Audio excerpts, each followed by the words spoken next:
అందరికీ అంటే ఈ ప్రపంచంలో ఉన్న 192 పైగా ఉన్న దేశాల అన్నిటికి అందరికీ ఎవరైనా ప్రభుత్వం చేసేవాడు ప్రభువు అయినా ఈ 750 కోట్ల మందికి ప్రభువు అయినా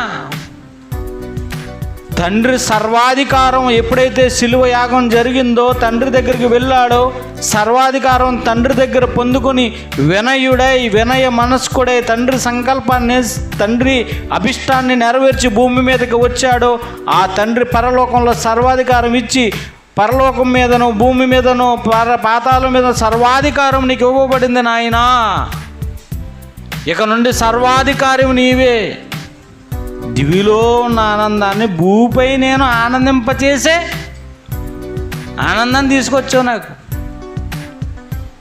సర్వజ్ఞుడు. అందుకే ఆయన లోకములో మీకు శ్రమ కలుగును, ఆయన ధైర్యము తెచ్చుకొనుడి, నేను లోకమును జయించి ఉన్నాను. I'm a conqueror. దేని మీద కాంకరర్?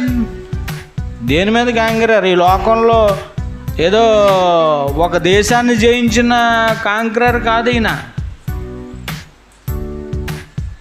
ఈ లోకాన్నే, ఈ లోక ఆశల్ని, ఈ లోకానికి పట్టిన మరణాన్ని జయించిన, మరణమా నీ ముళ్ళెక్కడ, మరణమా నీ విజయం ఎక్కడ, మరణపు ముళ్ళును విరిచిన ఏకైక శకపురుషుడు, సర్వజ్ఞాని మన అన్న అయిన యేసుక్రీస్తు వారు.